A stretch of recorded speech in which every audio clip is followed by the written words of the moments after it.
Hi guys, Oleg Tkach here with your weekly rate update. And this week we had two reports come out, two inflation reports, the CPI and the PPI inflation report.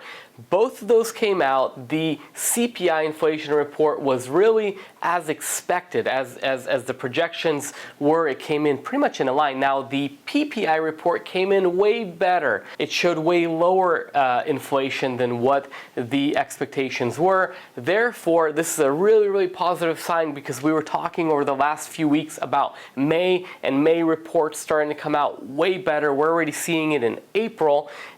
Keep in mind that inflation has been the #1 driving force of what happens to rates, whether rates go up or they come down. And so as inflation comes down, rates will continue coming down. Now this week, the two reports didn't have a dramatic change on rates, although it did take rates that were slowly climbing up last week, like we talked about, and it changed the direction to where they're slowly kind of coming down right now. Nothing dramatic, but definitely changed directions.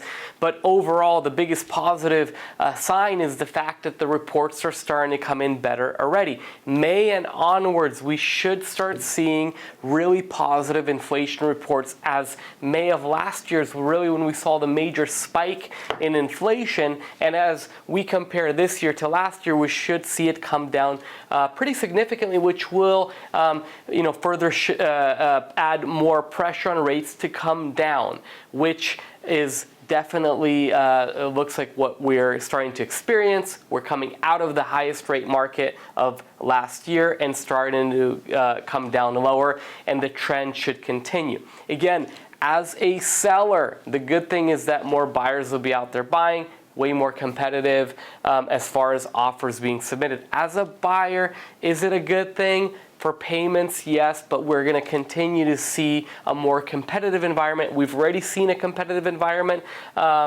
this spring. It looks like it's going to continue.